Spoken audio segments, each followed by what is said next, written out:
দোকান, একটা একই জিনিস, এই দোকানে 2 টাকা বেশি, ওই দোকানে 2 টাকা কম। আর এক সময় আমাদেরকে বোঝায় যে হুজুর ওইটা দাম দিই কিনা, এই জন্য দাম দিয়ে বিক্রি করতেছি। আসলে কিন্তু এটা একেবারে ধোঁকা।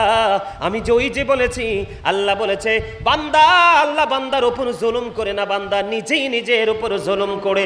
এই জন্য আমি একটা গজল লেখছি, একটুখানি শোনাবনি। রাগ হইতেন না তো? হ্যাঁ, কে কে রাগ হইবেন হাত তোলেন।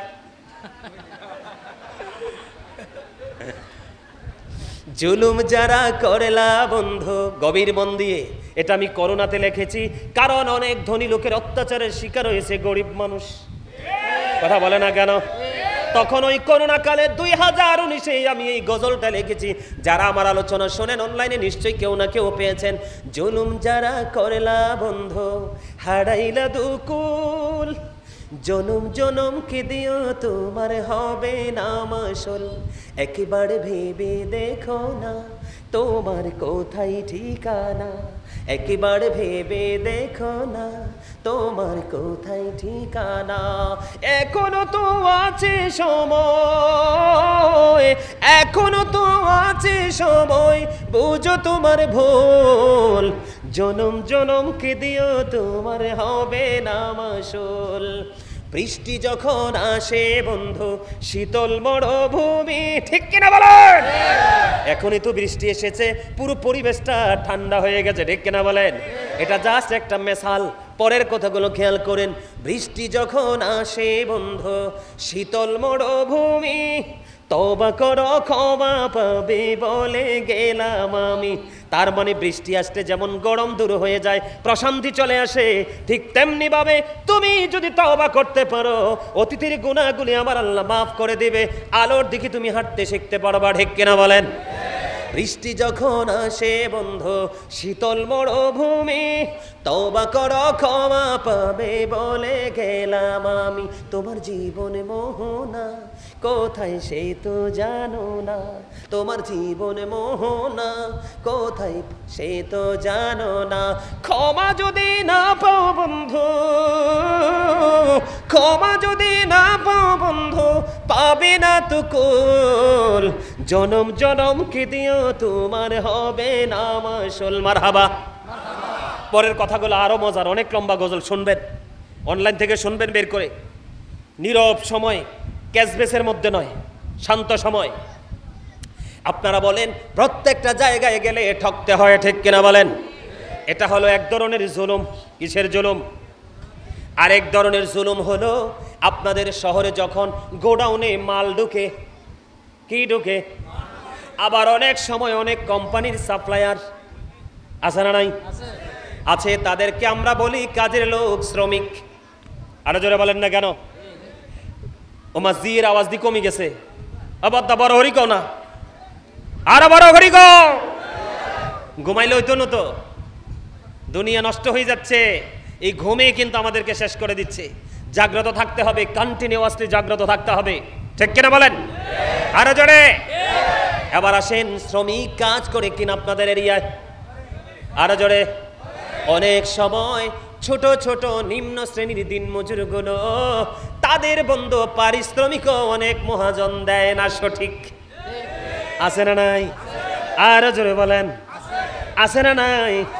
আমি আপনাদেরকে 2টা হাদিসের অংশ বিশেষ শোনাবো, 2টা, তাহলে বুঝে পারবেন। কারণ আমি কয়েকটা খণ্ডে টপিক আকারে আজকের আলোচনা করব নিয়ত করে এসেছে। কারণ এমন একটা সাবজেক্ট আমাকে দেওয়া হয়েছে, একটা জায়গায় দাঁড়িয়ে থেকে শুধু আলোচনা করলে চলবে না, আর একটা জায়গায় বেশি বলতে থাকলে আপনারা ভুলেও যাবেন, মনেও থাকবে না। আরো জোরে বলেন, আছে না নাই? আমার রাসূল বললেন, হাদিস শরীফের মধ্যে এসেছে, গরিব কারারে। এবার সাহাবায়ে কেরাম উত্তর দিলেন, ইয়া রাসূলুল্লাহ, ইয়া হাবিবাল্লাহ, নবী গো, গরিব হলো যারা, তারা যাদের টাকা পয়সা ধন দৌলত কোনো কিছু নাই। আমার নবীজি বললেন, না না না, তাদেরকে গরিব বলা হয় না। প্রকৃতপক্ষে গরিব হবে ওরা রে, কারা? ওই মানুষগুলো দুনিয়াতে অনেকবার হজ করেছে, অনেক দান সদকা করেছে, অনেক কিছু করেছে, তবে লোক দেখানোর জন্য, সত্যিকারের মানুষকে খুশি করার জন্য নয়। ওই ধনী মানুষগুলো কাল হাসরের ময়দানে গরিব হয়ে যাবে, কারণ সে পরের হক বন্ধু মেরে মেরে কবরে গেছে। তার আগে কবরে আমি পড়ে যাই, আগে আমি আপনাদেরকে তার জানাজা নিয়ে একটা মিসাল দিব। বন্ধুরে আমার, হাদিস শরীফের মধ্যে এসেছে আল্লাহর প্রিয় হাবিব সরকারে মদিনাকে ইনফর্ম করা হলো, ইয়া রাসূলুল্লাহ, ওই ব্যক্তিটা ইন্তেকাল করেছে, তার জানাজা আপনাকে পড়িয়ে দিতে হবে।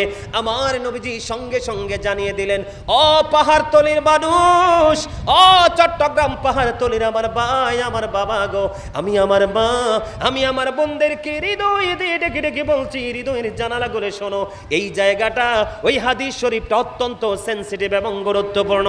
আপনারা আমার প্রাণের নবীকে প্রশ্ন করা হলো, আমার নবীজি পাল্টা প্রশ্ন করলেন, ওই লোকটার কাছে কেউ টাকা পাবে কিনা, কোন ঋণ সে কারো কাছে ঋণী আছে কিনা? এবার ডাকাবো, ইয়া রাসূলুল্লাহ, সে 1 দিরহাম মাত্র ঋণী আছে। কি? তার মানে আমাদের বাংলা টাকায় 1 টাকা। কয় টাকা? আমি আমাদের দেশেরটা দিয়ে বুঝাচ্ছি, কয় টাকা? মাত্র 1টি টাকা ঋণী আছে গো। আবার নবীজি ডাক দিয়ে বললেন, না না না না না না, তার জানাজা আমি নবী পড়াবো না। ইয়া রাসূলুল্লাহ, ইয়া হাবিবাল্লাহ, নবী গো, আপনি তার জানাজা পড়াবেন না? কয় না না না, আমি তার জানাজা পড়াবো না। ইয়া রাসূলুল্লাহ, কেন গো তার জানাজা পড়াবেন না? আবার রাসূল জানিয়ে দিলেন, আমি নবীও যদি তার জানাজা পড়াই, তার জীবনে কোনো সুফল আসবে না, তার জীবনে কোনো নিয়ামত আসবে না। কেন গো নবী? কারণ তার আত্মাটা অন্য জনের কাছে বন্দী আছে। কারণ যতক্ষণ না পর্যন্ত সে অন্যের হক পরিশোধ না করবে, ততক্ষণ তার জীবনে নিয়ামত জুটবে না। আমি নবীও যদি তার জানাজা পড়াই, তার কোনো উপকারে আসবে না। তারপরে হযরতে আবু কাতাদা রাদিয়াল্লাহু তাআলা আনহু বললেন, ইয়া রাসূলুল্লাহ, নবী গো, আমি তার ঋণ পরিশোধ করে দিব গো নবী, আমি তার ঋণ পরিশোধ করে দিব। আমার নবীকে এই কথা বলার পরে যখন কাতাদা রাদিয়াল্লাহু তাআলা আনহু ওই ব্যক্তিটাকে, মৃত ব্যক্তিটাকে ঋণমুক্ত করার প্রতিশ্রুতি দিলেন, তারপরে আমার নবী তার জানাজা পড়িয়ে দিলেন। আমার ওয়াজ কি আপনাদের কাছে মজা লাগে না? লাগে? লাগে তো সুবহানাল্লাহ তে তো স্লো হলে হবে না, হাসতে হাসতে ফ্রি মোডে সুবহানাল্লাহ বলতে হবে। আপনারা যে ফ্রি আছেন এটা আমাকে বুঝাইতে হবে, না হয় আমি হুট করে বলে ফেলবো যে আমার ওয়াজ শেষ। কথা বলেন না কেন? ওয়াজ কি বুঝতে পারছেন কিনা? আমি ক্লাস করাচ্ছি আপনাদেরকে দুনিয়ার শান্তি, পরকালের মুক্তির জন্য। কিসের জন্য? কিসের জন্য? আমার মাইক দেওয়ার কথা ছিল 10টায়, আমি মাইক পাইছি 11টায়। আমি জাস্ট 12টায় নেমে যাওয়ার কথা, কারণ আমি সিদ্ধান্ত করছি 1.5 ঘন্টা আলোচনা করবো আর আধা ঘন্টা মিলাদ কিয়া মুনাজাত দিয়ে নেমে যাব। কিন্তু এখন কি 12টায় ওয়াজ করার সিস্টেম আছে শেষ করার? হ্যাঁ, দোষ কার? আমার না আপনাদের? বলেন। আমি 160 কিলোমিটার অতিক্রম করে আসছি, আবার 160 কিলোমিটার যেতে হবে। আপনারা তো আশেপাশে চলে যাবেন। এখন যদি চলে যাইতাম বলতেন গাজী সুলাইমানকে কত ভালোবাসি, কিন্তু উনি লোকটা ভালো না। কথা বলেন না কেন? বলতেন কি বলতেন না? আরো জোরে, আরো জোরে। আমার কথা বুঝতে পারছেন? ওয়াজটি আর একটু করবো, মজা লাগতেছে? 1টি টাকা মাত্র। কয় টাকা? মাত্র 1টি টাকা। অন্যজন তার কাছে পাবে। আমার নবীজি জানাজা দিতে রাজি হলো না। আমার নবীজি আর বললেন, আমিও যদি জানাজা দেই তাতে কোনো তার ফায়দা হবে না। তাহলে বুঝে নেন, এই দুনিয়ার দোকান মালিকরা, কাস্টমার, শ্রমিক, কাজের লোকের ঋণ কত বেশি তাদের কাছে পাও না। ঠিক কিনা বলেন? এই জন্য বলি, the rich are not always happy. ধনীরা সব সময় সুখী নয়। The poor are born to suffer. গরিবরা জন্মগ্রহণ করেছে শুধু ধনী লোক কর্তৃক নির্যাতিত হওয়ার জন্য। কথা কন না কিল্লাই? এই বাংলাদেশের গরিব মানুষের যত দুঃখ দুর্দশা, ওই দুর্দশার পিছনের কারণ হলো সমাজের ধনী ধনী ক্যারেক্টারলেস পাওয়ারফুল পারসন। ওমা কথা কন না কিল্লাই? চরিত্রহীন ধনী কে? ক্যারেক্টারলেস। কথা কন না কেন? তার মানে চরিত্রহীন ধনী। যদি চরিত্রবান ধনী হতো, গরিবরা সবচেয়ে বেশি আরাম পাইতো। কথা কয় না কেন? নাকি ভুল কথা বললাম? আরো জোরে বলেন। আমি ভুল বলিনি। আমার নবীজি জানিয়ে দিয়েছে, তুমি যদি যুদ্ধের যুদ্ধের ময়দানে গিয়েও যদি তুমি শহীদ হও, কিন্তু কোনো কাজের লোক, কোনো শ্রমিক, কোনো ফার্মার তোমার কাছে ঋণ পাও না, টাকা পাও না, আমার নবী বললেন তুমি যত বড় ভালো কাজই করো, দিনের জন্য যদি তুমি শাহাদাত বরণ করো, অন্যের হক আদায় না করা পর্যন্ত তুমি জান্নাতে যেতে পারবা না। জান্নাতের গ্রান 500 বছর 400 বছরের দূর থেকে পাওয়া যায়। গরিবের হক মারবেননি? ওমা গরিবের হক মারবেন? গরিবের হক মারলে কোনো বন্ধ উপায় থাকবে না। এই জন্য আমি আপনাদেরকে বলে দিতে চাই, গরিবের ক্ষেত্রে অত্যন্ত সেনসিটিভ। আর যদি আপনি গরিবকে ভালোবাসতে পারেন, শ্রমিকের ঘাম শুকানোর আগে যদি তারা ঋণ পরিশোধ করতে পারেন, তাহলে আপনার জীবনে প্রতিকূল সময় আপনি আল্লাহকে কাছে পাবেন। তার এক্সাম হলো বুখারী এবং মুসলিম শরীফের হাদিস। আমার দিকে তাকান বন্ধু।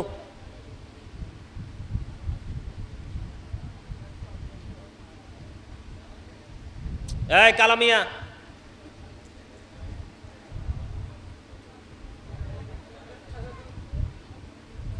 এই কথা কোকায় শুনি।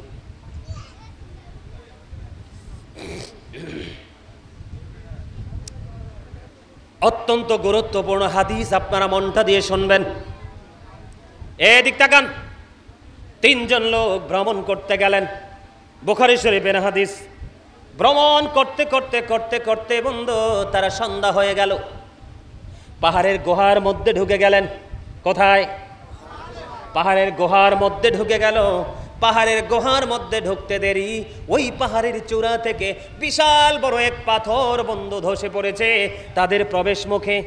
মানে যেই জায়গা দিয়ে গুহার মধ্যে ঢুকেছে ওই দরজা বরাবর বিশাল পাথর। এখন এত বড় পাথর বন্ধু ধসে পড়েছে, এখান থেকে কোনোভাবেই তারা বের হতে পারছে না। হাদিস শরীফের মধ্যে এসেছে, যেই 3 জনে পাথরের বিপদের মধ্যে পড়েছে, পৃথিবীর কোনো শক্তি নাই, আল্লাহ রাব্বুল আলামিনই পারে তাদেরকে এই বিপদ থেকে মুক্তি করতে। এবার 3 জন ভিতরে বসে বসে চিন্তা করলেন, কি করা যায়, এখন কি করব, এখন আমাদের কি করা উচিত? পৃথিবীর কোনো মানুষও তো জানে না এই গভীর পাহাড়ের ভিতরে আমরা বিপদগ্রস্ত হয়ে আছি, একমাত্র এই বিপদের খবর জানে আমার আল্লাহ। এখন 3 জন লোক, কয়জন? 3 জন লোক। বন্ধু তারা 3 জন মিলে পরামর্শ করলো, তারা 3 জন মিলে বুদ্ধি করলো, আমরা তো 3 জন মানুষ, আমরা 3 জন মানুষ একটা বুদ্ধি করতে পারি। আমাদের জীবনের স্পেশাল আমল, কিসের আমল? আমাদের জীবনের স্পেশাল আমলের উসিলা দিয়ে আল্লাহর কাছে দরখাস্ত করব, ওগো আল্লাহ ওই দিনেই গুরুত্বপূর্ণ আমল আমরা করেছিলাম, ওই আমলের বিনিময়ে আজকে বিপদ থেকে বাঁচাও। জোরে কন্যা সুবহানাল্লাহ। তাদের ইমানি পাওয়ার কত দেখছেননি? ইমানি জজবা কত দেখছেননি? বন্ধু আমি আপনাদেরকে বলে দিতে চাই, আপনারা গভীর মন দিয়ে শুনবেন। এই 3 জন লোকের মধ্যে প্রথম জন, এটাও কিন্তু জুলুমের অন্তর্ভুক্ত, কারণ সন্তান কর্তৃক বাবা মা নির্যাতিত হচ্ছে বর্তমানে বেশি বেশি। বিশেষ করে যেই ছেলেটা রিক্সা চালায়, যেই ছেলেটা দিনের বেলা মাটি কেটে দিন মজুর, ওরা কখনো মা বাবার কলিজায় আগুন দেয় না, বাবা মার কলিজায় আগুন দেয় ওই সমাজের শিক্ষিত ছেলেরা। কথা বলেন না কেন? যাদেরকে বাবা মা না খাইয়া বন্ধ বড় বড় অফিসার বানাইছে, ঠিক কিনা বলে? এর মধ্যে প্রথম জন আল্লাহর কাছে দরখাস্ত করলেন, ওগো আল্লাহ ওই দিন আমি আমার মা বাবার সাথে মিষ্টি আচরণ করেছিলাম, ভালো আচরণ করেছিলাম, তুমি আল্লাহর দিদারের আশায়, আল্লাহ তোমার সন্তুষ্টির জন্যে। ভালো কাজটা কি জানেননি? ভালো কাজটা হলো বন্ধু, ওই লোকটা, প্রথম লোকটা তিনি ছিলেন একজন কাঠুরিয়া। তিনি কাঠ কেটে কেটে জীবন জীবিকা নির্বাহ করতেন। তিনি একদিন কাঠ কাটতে গিয়ে পাহাড়ে দেরি হয়ে গেল। দেরি হয়ে যাওয়ার পরে কাঠ কেটে তিনি বাড়িতে আসলেন। আসার পরে দেখলেন বাবা মা ঘুমিয়ে গেছে।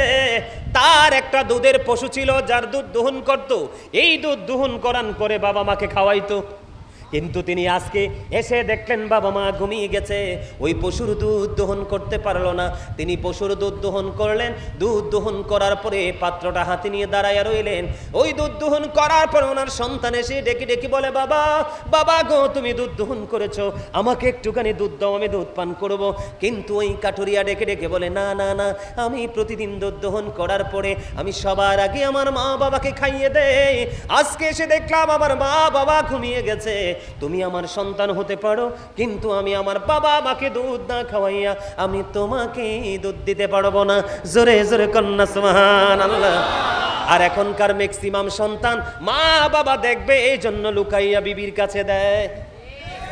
আর বিবি আনছে একটা ছোট লোকের বাচ্চা ধরে, মাকে বাবাকে শ্বশুর শাশুড়িকে না দিলে সেই বিবি বেশি খুশি। আছে না নাই? আরো জোরে। কিন্তু ওই রাখালিয়া, ওই কাঠুরিয়ার চিন্তা দেখেন। ও বন্ধু, দেখতে দেখে রাত্র পার হয়ে গেল, ফজরের আজান হয়ে গেল। এবার বাবা মাকে দুধ দহন করলেন, দুধ পান করালেন। আজকে এই ছেলেটা এত বড় বিপদে পড়ে আছে, আল্লাহর কাছে দরখাস্ত দিলেন, ওগো আল্লাহ, সেই দিন যে বাবা মার সাথে আচরণ করেছিলাম, ওই আচরণ একমাত্র তুমি মাওলার খুশির জন্য করেছিলাম। ওই দিনের আমল যদি তোমার কাছে পছন্দ হয়ে থাকে, তাহলে তুমি আজকে আমাকে এই বিপদ থেকে উদ্ধার করো। তার দরখাস্ত শেষ হইতে দেরি হাদিস শরীফের মধ্যে এসেছে। এবার নজর দিয়ে চাইয়া দেখলেন আল্লাহর কুদরতে একটুখানি পাথরটা সরে গেছে। কিন্তু হাদিস শরীফের মধ্যে এসেছে মানুষ বের হওয়ার ব্যবস্থা এখনো হয় নাই, মানে লোকগুলো যে বের হবে এই পরিবেশ এখনো তৈরি হয় নাই। এবার দ্বিতীয় জনের পালা। ও বন্ধু, আমি আপনাদেরকে আজকে বলে রাখি, পৃথিবীতে যখন যে জায়গাগুলো আল্লাহর গজব যখন আসবে, পৃথিবীতে সবার আগে বন্ধু শহরগুলো ধ্বংস হবে। কি আগে ধ্বংস হবে? শহরগুলো আগে ধ্বংস হবে। আমি আপনাদেরকে বলি, শহরের মধ্যে বাবা মাকে বাসা থেকে বের করে দেয় ম্যাক্সিমাম সন্তান। আমার কথা একমত হবেন কিনা জানি না, তবে চিরন্তন সত্য। আপনি দেখেন শহরের মধ্যে বন্ধু অন্ধকারাচ্ছন্ন পরিবেশ, অলিগলিতে ভরা। ওই শহরের মধ্যে বন্ধু সাধারণ কোন মানুষকে দূর থেকে এসে হত্যা করে চলে যায়। আছে না নাই? অনেক বেওয়ারিশ লাশ পাওয়া যায় কি যায় না? এবার আসেন শহরের মধ্যে ম্যাক্সিমাম বন্ধু অলিগলিতে আনাচে কানাচে, শহরতলিতে অথবা শহরের অট্টালিকায় অথবা শহরতলিতে অলিগলিতে বস্তিতে আনাচে কানাচে অনেক বেশি জিনা ব্যভিচার সমকামিতা তৈরি হয়। শহরের মধ্যে সবচেয়ে বেশি মানুষ, ধনী মানুষ শক্ত থাকে, শক্ত মনা থাকে, অহমিকা থাকে, অহংকার থাকে। শহরের মধ্যে সবচেয়ে বেশি পরের হাক মানুষ মারে। কথা বলেন না কেন? এমনি করে করে সবগুলো এক্সপ্লেন করতে পারবো না, আপনারা একটু আইডেন্টিফাই করবেন আমার কথাগুলো ঠিক আছে কিনা। বন্ধু, আমি আপনাদেরকে বলে দিতে চাই, বন্ধু, দ্বিতীয় জনটা হলো ওই ব্যক্তি, উনি ওনার চাচাতো বোনকে ভালোবাসতেন। কি করতেন? চাচাতো বোনকে ভালোবাসতেন। ওই মেয়েটা অত্যন্ত যুবতী ছিল। ওই মেয়েটার সাথে সে দৈহিক মেলামেশার চেষ্টা বহুত আগে থেকে করতেছে, কোনোভাবে মেয়েটা তাকে সুযোগ দিচ্ছে না। যখন একটা সময়, তৎকালীন সময়ে দুর্ভিক্ষ শুরু হয়ে গেল, ওই মেয়েটাকে 200 দিরহাম দিলেন। কত দিরহাম? 200 দিরহাম দিলেন। ওই দ্বিতীয় ব্যক্তি আজকে যিনি পাহাড়ের মধ্যে বিপদে পড়ে আছে, 200 দিরহাম দিয়ে দিলেন। দেওয়ার পরে এর বিনিময়ে মেয়েটাকে সে কাছে চাইলেন ফিজিক্যাল মিলেমিশার জন্য। ঠিক মেয়েটার উরুর কাছাকাছি যখন ওই 2 নাম্বার লোকটা আজকে যিনি বিপদে, উনি যখন মেয়েটার কাছাকাছি চলে গেল, মেয়েটা একটা ডাক দিয়ে বললেন, হে যুবক, তুমি যেখানে আছো সেখানেই থামো। আওয়াজ তুলে কন্যা সুবহানাল্লাহ। আর জোরে বলেন না সুবহানাল্লাহ। আর এখনকার যুগের নষ্ট মেয়েরা, বন্ধু, 3টা 4টা 5টা বাচ্চার মায়েরও সংসার নষ্ট করে ফেসবুকে বেগানা পুরুষের সাথে আড্ডা দিয়ে। কথা বলেন না কেন? এটাও সবচেয়ে বেশি হয় শহরে। এটাও সবচেয়ে বেশি হয় শহরে, অলিতে গলিতে, 3 রাস্তার মোড়ে, পার্কে। কারণ শহরে কেউ কাউকে পরোয়া করে না, সবাই বলে আমি যেমন তুমিও তেমন। কথা বলেন না কেন? কিন্তু ওই মেয়েটা অত্যন্ত গুরুত্বপূর্ণ আলোচনা বন্ধু। পাহাড়তলির মানুষ গত বছর আমার প্রতি যেই ভালোবাসা দেখিয়েছে, এই জন্য আমি নিজে থেকে এই আলোচনাগুলো নিয়ে এসেছি।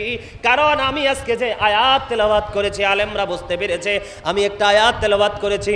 আল্লাহ বলেছেন, ইয়া আইয়ুহাল্লাযীনা আমানু কু আনফুসাকুম ওয়া আহলিকুম নারা।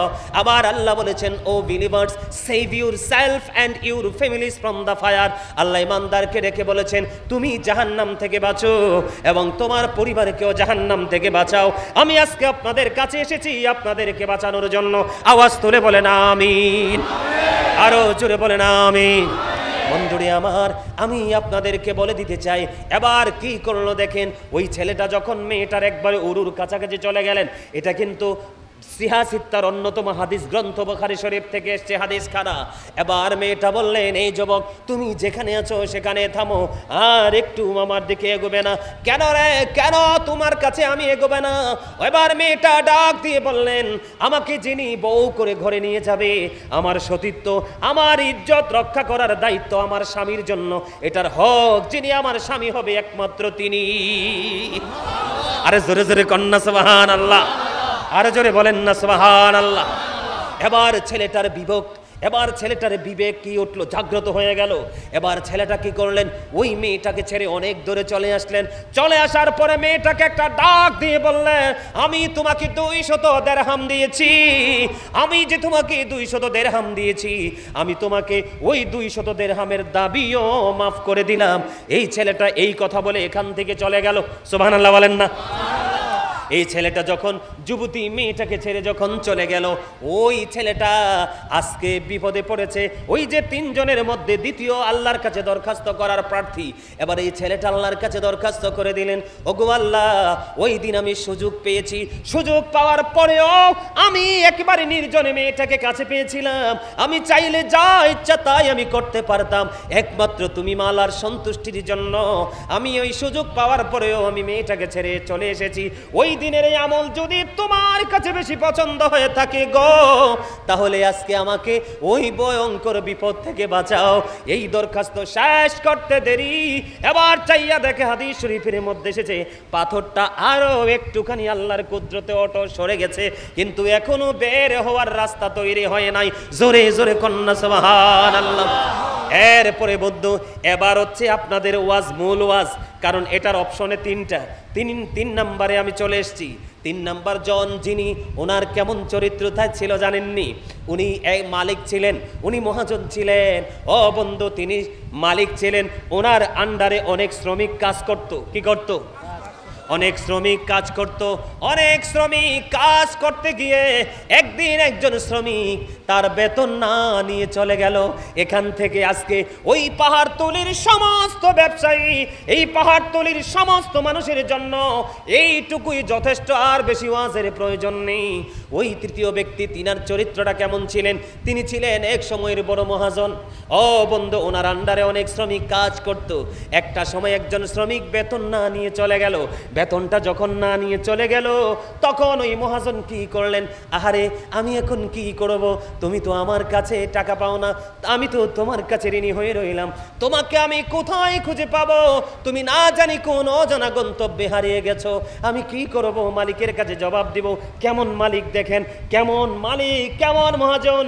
তিনি কি করলেন, ওই যে শ্রমিকের টাকাটা, ওই টাকাটা দিয়ে তিনি পশু কিনলেন। কি কিনলেন? পশু কিনলেন। বন্ধুরে আমার, এই পশু বড় হলো, ছোট্ট পশুটা বড় হতে থাকলো। একদিন এটা মা হয়ে গেল। মা হওয়ার পরে বাচ্চা দিল। ওই বাচ্চাটা আবার মা হলো, আবার মা বাচ্চা দিল। এমনি করে করে মা, বাবা, দাদা, দাদি, নাতি, পতি, এরম করতে করতে করতে করতে অনেক সময় পরে ওই শ্রমিক একদিন হঠাৎ করে মালিকের কাছে চলে আসলো। মালিকের কাছে এসে ডেকে ডেকে বলছে, মালিক, আপনার মনে পড়ে কি, আমি তো আপনার কাছে একটু পারিশ্রমিক পাবো, আমি আপনার কাছে একটু বেতন পাওনা আছি, আমার বেতনটা দয়া করে দিবেন কি? এবার ওই মালিক একটা মাঠের দিকে দেখিয়ে দিলেন, ওই যে মাঠের দিকে তাকাও, ওই মাঠের দিকে তাকিয়ে দেখো, মাঠে অনেক সুন্দর সুন্দর পশু, বকরি, বেড়া, দুম্বা এরা বিচরণ করতেছে আর মনের আনন্দে ঘাস খাচ্ছে। এই সবগুলো তোমার, এই সবগুলো তোমার, সবগুলো তুমি নিয়ে যাও। এবার ওই শ্রমিক প্রশ্ন করলো, মালিক, আপনি কি আমার সাথে দুষ্টুমি করছেন? না না না, যেদিন তুমি আমার কাছে পারিশ্রমিকটা রেখে গিয়েছিলে, ঠিক সেই দিনই আমি তোমার এই পারিশ্রমিকটা ইনভেস্ট করেছি। আজকের দিন পর্যন্ত এগুলো বেড়ে বেড়ে এই পর্যন্ত এসেছে, এগুলো সবগুলো তোমার, তুমি নিয়ে যাও। আওয়াজ তুলে বলেন না সুবহানাল্লাহ, আরো জোরে বলেন না সুবহানাল্লাহ। এটা তো আপনারা ইতিপূর্বে আর শুনছেন নি, হাদিস শরীফটা আপনারা শুনছেন নি? আমারে বলেন, শুনছেন? যারা শুনছেন তাদের কাছে আরো ডাবল মজা লাগছে, আর যারা ফার্স্ট শুনেছেন তাদের কাছে অসম্ভব মজা লেগেছে। আর আমি তো যখন কিতাব নিয়ে বসি এগুলো চর্চা করতে থাকি, আমি যতই বলি ততই আমার কাছে প্রেমময় মনে হয়। জোরে জোরে কন্যা সুবহানাল্লাহ। কারণ এগুলো যখন পড়তে থাকি, জানতে থাকি, জানাতে থাকি, তখন আমি আমার চরিত্রটাকেও শোধরানোর চেষ্টা করি। সুবহানাল্লাহ বলেন না? এখন এই ব্যক্তিটা হলো তৃতীয় ব্যক্তি, আজকের বিপদগ্রস্ত। এখন ওই ব্যক্তিটা আল্লাহকে ডাক দিয়ে বললেন, ওগো মনিব, তুমি ছাড়া তো এই বিপদের খবর পৃথিবীর কেউ জানে না। মালিক, আজকে এত বড় বিপদে পড়েছি। ওই দিন আমি এই কাজ করেছিলাম একমাত্র তুমি মাওলার সন্তুষ্টির জন্য, তোমাকে রাজি করার জন্য, তোমাকে খুশি করার জন্য। আমার ওই দিনের আচরণ যদি তোমার পছন্দ হয়ে থাকে, আমার ওই দিনের ব্যবহার যদি তুমি সন্তুষ্ট হয়ে থাকো, আল্লাহ আজকের বিপদ থেকে আমাদেরকে বাঁচাও। ওই তৃতীয় ব্যক্তি যিনি ওই গরিবের হক ফিরিয়ে দিয়েছেন, ওই যে কাজের লোকের বেতন ফিরিয়ে দিয়েছেন, শ্রমিকের শ্রম তিনি ফিরিয়ে দিয়েছেন, এই কারণে আল্লাহ রাব্বুল আলামিন ওই ব্যক্তির দরখাস্ত এমন ভাবে কবুল করলো, সঙ্গে সঙ্গে পুরো পাথরটা সীমানা ছেড়ে চলে গেল আল্লাহর কুদরতে। তিনজন মানুষ নির্দ্বিধায় এখান থেকে বের হয়ে এসেছে। কি বুঝলেন? আজকে থেকে আর গরিবের হক মারবেন? এই দোকানদাররা ওজনে কম দিবেন? আল্লাহর হাবিব বলছেন, তোমরা যদি আমার সত্যিকারের উম্মত হয়ে থাকো, তাহলে তোমরা দোষ ত্রুটি দেখাইয়া বেচবা। কি? আর যদি দোষ ত্রুটি গোপন রেখে বিক্রি করো, তাহলে এখান থেকে তোমাদের বরকত সব আল্লাহ রাব্বুল আলামিন উঠিয়ে নিয়ে যাবে। তোমরা এখান থেকে কোনো বেনিফিশিয়ারি হতে পারবে। কি বুঝলেন? এবার হাসরের মাঠে একটুখানি যাবেননি আমার সঙ্গে? একটুখানি হাসরের মাঠের দিকে যাইতে হবে বন্ধু। গভীরভাবে খেয়াল করেন। এই যে একটু আগে বলেছিলাম যে অনেক নামাজি, অনেক বড় হাজি, অনেক বড় দানবীর কাল হাসরের ময়দানে একেবারে মিসকিন হয়ে যাবে। এই মানুষটা কে, কেন হবে জানেননি? এই মানুষটা হলো এই দুনিয়ার বুকে নামাজ পড়েছে, দান সদকাও করেছে, হজও করেছে, কিন্তু শ্রমিকের হক মেরে। আমাদের বাংলাদেশের ইন্টারন্যাশনাল যে টিভিগুলো সংবাদে কি দেখেন নাই? যে ক্ষমতা পাইছে সেই গরিবের রক্ত চুইসা নিছে। আছে না নাই? এখনো আছে না নাই? আরো জোরে বলেন। বিশেষ করে আমি আপনাদেরকে বলে দেই, আদম ব্যবসা যারা করে, বিদেশে যারা লোক পাঠায়, তারা বন্ধু এই মানুষগুলো যারা শ্রমিকরা কাজ করতে যায়, তাদের হাসর কোথায় হবে আমি জানি না। এই বাংলাদেশে বন্ধু অনেক লোক আছে, আলেম ওলামা মুআল্লিম যারা হাজি, মানুষকে হজ করাইতে নে, তারা পর্যন্ত মানুষকে নিয়ে কষ্ট দেয়। আমি আপনাদেরকে বলি বন্ধুরে আমার, বিশেষ করে বিদেশে যারা লোক পাঠায়, ম্যাক্সিমাম আদম ব্যবসায়িকরা কি করে জানেননি? একটা কোম্পানির কাছে লোকটাকে বিক্রি করে দেয়। কি করে দেয়? কোম্পানির সাথে একটা এগ্রিমেন্ট হয়। কি হয়? যে আমি লোক এনে দিব, তুমি বেতন ধরবা তার 50,000, কত হাজার বেতন কিন্তু আমাকে দিতে হবে। বেতন 50,000 দিবে, যিনি কাছে এতে রেখে দেবে 30,000, আর যিনি কাজ করতেছে তাকে দিবে 20,000। সত্যিকার অর্থে হকের মালিক কে? বলেন না। শ্রমিক কে মালিক? যিনি কাজ করছে সে না? আরো জোরে বলেন। আমাদের দেশের সমস্যার শেষ নাই। বিশেষ করে রমজান মাস আসলে অনেক হাফেজ সাহেবদেরকে নিয়ে মসজিদ কমিটি ব্যবসা করে। আমার কথা কয় না কিল্লাই? আরো জোরে। আজকে কয়েক বছর যাবত এই যে হাফেজ সাহেব তারাবি পড়ায়, কষ্ট কিনা? ওমা কথা কন না কিল্লায়? বাবারে বাবা, কোরআন তেলাওয়াত যখন শুরু করে তার সিনাটা শুকাই আসে। কথা কন না কেন? কিন্তু 2-3 মিলে ওই হাফেজ সাহেবকে নিয়োগ দেয়। ও বন্ধু, মসজিদ কমিটি সবাই মিলে দিয়েছে 1 লক্ষ টাকা। হাফেজ সাহেব পাইছে মাত্র 40,000, বাকি 60,000 মেরে দিয়েছে অনেক মসজিদ কমিটি। কথা বলেন না কেন? আছে না নাই? এমনি করে করে প্রত্যেকটা সেক্টর আপনারা খুঁজে খুঁজে দেখবেন, নিম্ন শ্রেণীর মানুষগুলো যেই সেক্টরের পাওয়ারফুল পারসন আছে তাদের দ্বারা নির্যাতিত, নিষ্পেষিত। আরো জোরে বলেন। এগুলো করা যাবে না, পরের হক মারা যাবে না। তার নাম দিয়ে সুযোগ আপনি নিতে পারবেন না। সুযোগ নিতে হলে তাকে বুঝিয়ে তারকে মত করে নিতে হবে। ঠিক কিনা বলেন? সবচেয়ে বড় কথা হলো বন্ধু, আপনি যে হক মারছেন, গরিবের হক মারছেন, এখন হাসরের ময়দানে আপনাকে তো তার হক পরিশোধ করতে হবে। ওখানে সোনা গয়না, বাড়ি গাড়ি, দ্বন্দ্ব হলত কোনোটাই কাজে লাগবে না। আপনি তার ঋণ পরিশোধ করতে হলে আপনার জীবনে যেই পরিমাণ নেক দিলে ঋণ পরিশোধ হবে, ওই পরিমাণ ঋণ নেক নেক আপনাকে দিতে হবে। এখন আপনি মনে করবেন আমল নামা খুঁজে দেখা গেল আপনার আমল নামার মধ্যে ঋণ পরিশোধ করার মতো কোনো নেক নাই, আমল নাই। এখন আপনি কি করবেন? আল্লাহর হাবিব বলে দিয়েছে রে, এখন তোমার করণীয় হলো ওই তাকে যেহেতু নেক দিয়ে তুমি ঋণ পরিশোধ করতে পারছো না, তুমি তার কাছ থেকে সেই পরিমাণ পাপ নিয়ে আসো। তার মানে তুমি দুনিয়ায় ছিলে বড় হাজী সাহেব, তুমি দুনিয়ায় ছিলে বড়। এখন বর্তমানে আপনাদের শহরে হয় কিনা জানি না, শহরে যদি বড় বড় বাড়ি করে, কি করে, বিশাল বিশাল অবকাঠামো হয় কি হয় না? আপনি দেখবেন নেতা কিন্তু এসি রুমে বসে রয়েছে। কোথায়? আমার কথা কয় না, নেতা কোথায় বসা?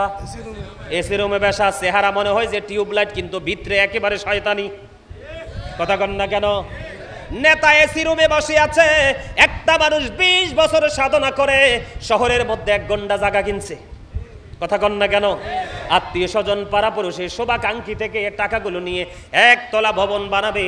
এখন টিম ভাগ করে দিবে যে তুই যাইয়া বল আমি বালু দিব। আমার কথা কয় না? আমার মনে হয় আপনাদের চট্টগ্রাম শহরে নাই এগুলো। ওমা আছে তো, থাকলে জি এত ছোট করি কন কিল্লাই, আরে ব্যাকে বড় করি কো, ঠিক না বেঠে? আরেকটারে পাঠাই দিবে যাইয়া কো তুই পাথর দিবি। কথা কন না কেন? এমনি কয় কি কয় না? আর একটাকে লাগাইয়া দেয় যাইয়া বলো আমি সিলেকশন বালুটা দিব। যখন ছাদ দেওয়ার সেন্টারিং এর সময় হয় তুমি যাইয়া বলো সেন্টারিং এর কাঠগুলো আমি দিব। আছে না নাই? ও বন্ধু আপনাকে দিবি বন্ধু 500 ধরেন, কত? 500 ফুট বালি। কত ফুট? কিন্তু আপনার বাউচার হবে 700 ফিটের। 200 ফিটের টাকা কিন্তু ওই কাজের লোকের মাধ্যমে এসি রুমে চলে গেছে। আছে না নাই? এমনি করে করে যত ধরনের অন্যায় অত্যাচার, পরের হক, জুলুম, নির্যাতন করেন আপনারা স্পষ্ট করে শুনে রাখেন। আল্লাহর হাবিব জানিয়ে দিয়েছেন লা তুকবালু সালাতুন বিগাইরি তুহুর ওয়ালা সাদাকাতুম মিন গুলুল। আবার রাসূল বলে দিয়েছেন পবিত্রতা ছাড়া ইবাদত কবুল হয় না, হালাল টাকা না হইলে দান সদকা কোনো কিছু কবুল হয় না। জোরে জোরে কন্না নাউজুবিল্লাহ। আপনারা যারা জুলুম করেছেন, নির্যাতন করেছেন, আমি কার জন্য করেছেন? সন্তানের জন্যই তো। আপনাদের ওয়াজ মনে আসেনি? ওই যে বলেছিলাম প্রথমে সূরা আল ইমরানের 185 নম্বর আয়াতের শেষ অংশে ওমাল হায়াতুদ দুনিয়া ইল্লা মাতাউল গুরুর, এই দুনিয়ার জিন্দেগি একটা ধোঁকা বলছিলাম, মনে আছে? এবার আমি আপনাদেরকে নিয়ে যাব কোরআন শরীফের 19 পারা সূরা শুআরার 88 নম্বর আয়াতে। আমার আল্লাহ বলে দিয়েছেন ইয়াউমা লা ইয়ানফাউ মালু ওয়ালা বানুন, ওই কাল হাসরের দিন আপনি দেখতে পাবেন আপনার সন্তান সন্ততি, ধন সম্পদ কোনো কিছুই আপনার কোনো কাজে আসবে না। কার জন্য বাড়ি বানালেন? কার জন্য টাকা বানালেন? আমি আজকে আপনাদেরকে বলে যাই বন্ধু, আপনার বিবি, বাল বাচ্চা, সন্তান সন্ততি, এই আর এই পাহাড়তলিতে সুদের টাকা আছে না নাই? আরো যারা বলেন আছে না নাই? বন্ধুরে আমার, আপনি যেই কোনো হারাম পথে উপার্জন করে সন্তানের জন্য রেখে গেলেন, আপনি মরে যাওয়ার পরে এগুলো ভোগ করবে সন্তান, কিন্তু সন্তানকে আল্লাহ জিজ্ঞেস করবে না। এই দুনিয়ায় সন্তান ভোগ করবে, কিন্তু যন্ত্রণা আপনাকে ওই কবরে ভোগ করতে হবে। জোরে জোরে কন্না নাউজুবিল্লাহ। এই জন্য আপনার আমার প্রাণের রাসূল বলে দিয়েছেন কেমন অবস্থা হবে। আমার দিকে তাকান, আপনি ঋণ পরিশোধ করতে পারছেন না, নেক আমল দিতে দিতে সব আপনার শেষ হয়ে গেল, এখনো পর্যন্ত আপনার পাওনাদার বাকি আছে। আপনাকে কি করতে হবে? তার থেকে গুণ আনতে হবে। তার মানে আপনার আমল নামা একেবারে পাপে পরিপূর্ণ হয়ে যাবে। আর যেই দুনিয়াতে যেই মানুষটা লাঞ্ছিত হয়েছে, অপমানিত হয়েছে, লজ্জিত হয়েছে, নির্যাতিত হয়েছে, ওই মানুষটা বিনা হিসাবে জান্নাতে চলে যাবে। তার আমল ছিল অল্প, কিন্তু নির্যাতনের প্রতিবাদ দুনিয়াতে করতে পারে নাই। এগুলো তার যারা নির্যাতন করছে তাদের থেকে ফয়সালা করে আমার আল্লাহ তাকে জান্নাত পর্যন্ত পৌঁছে দিয়েছে। জোরে জোরে কন্না নাউজুবিল্লাহ। আরো জোরে বলেন নাউজুবিল্লাহ। ওয়াজকে বুঝতে পারছেন নি? আরো জোরে বলেন। আমার কথা বুঝতে পারছেন নি? তাহলে কাউকে অনিচ্ছাকৃতভাবে গালিও দেওয়া যাবে না, হত্যা করা যাবে না, কারো গায়ে চর বসানো যাবে না। কথা কি বুঝতে পারছেন? কোনো ধরনের অন্যায় করা যাবে না। তবে আপনার জীবনে আমল যদি কম করেন আপনার জান্নাতে যাওয়ার সম্ভাবনা আছে। তবে পরের হক, পরের প্রতি যদি আপনি ঋণী থাকেন, কোনোভাবে আপনি নাজাতে পাওয়ার সুযোগ নাই। জোরে কন্না নাউজুবিল্লাহ। আল্লাহর হাবিব বলেছেন গাছের ডালা কি, কথা বলেন না কেন, একটা একটা গাছের ডালার হক, কিসের হক? তার মানে এক্সাম্পল দেই সহজে, ধরেন আমার চাচার কাঁঠাল গাছ আছে, কি আছে? আজকে বৃষ্টি না, বৃষ্টির ছাগলের কিন্তু কাঁঠাল গাছ খুব পছন্দ, জানেননি এটা? কাঁঠাল পাতা কিন্তু ছাগল খুব মজা করে খায়, আমরা যেরকম পোলাও খাই না মজা করে গোস্ত দিয়ে, এই ছাগল কিন্তু কাঁঠাল গাছ কাঁঠালের পাতা খেতে পছন্দ করে, খুব পছন্দ। চাচার ধরেন কাঁঠাল বাগান আছে, এই যে বৃষ্টি নামছে আমি আমার বকরিগুলো নিয়ে কোথায় যাব? ছাগল কিন্তু বৃষ্টি সহ্য করতে পারে না, জানেননি এটা? পানি লাগলেই পাগল হয়ে যায়, একদম লেজ উঠিয়ে দেয়, দৌড়, যেখানে আশ্রয় পাবে সেখানেই চলে যাবে। এক্সাম্পল দিচ্ছি বোঝার জন্য, চাচার কি বাগান? কাঁঠাল বাগান। আমার আছে 1 ডজন ছাগল, আর নামছে বৃষ্টি, ছাগলও পেটের খিদায় কান্নাকাটি করতেছে, কিন্তু বাগানটা আমার বাড়ির কাছে। চাচা তো ঘুমায়, বৃষ্টি পড়তেছে, টিপ টিপ করে টিনের চালে আরামের ঘুম দিতে চাচা। তা আমিও চাচারে জিজ্ঞেস করার প্রয়োজন মনে করি নাই, আমি রাতের বেলা গিয়ে 4-5টা ডালা কেটে আমার ছাগলকে খাইয়া পেট ভরাইয়া দিলাম। কি করে দিলাম? এখন এই গাছের ডালায় তো জ্যৈষ্ঠ মাস আসলে 10টা কাঁঠাল ধরতো, কথা বলেন না, অথবা 2টা ধরতো, কিন্তু এই বঞ্চিত করলাম কে? আমি, ঠিক কিনা বলেন? এই ডালা যখন বছর যেত বড় হতো, মোটা হতো, একটা সময় কাঠ হতো, কথা বলেন না কেন? হতো কি হতো না? ধীরে ধীরে ধীরে ধীরে ধীরে ধীরে ধীরে ধীরে বন্ধ বড় হয়ে যেত। এটা সুযোগ থেকে বঞ্চিত করলাম আমি, আমার চাচাকে না বলে সব কিছু নিয়ে নিলাম। এই জন্য আমার চাচা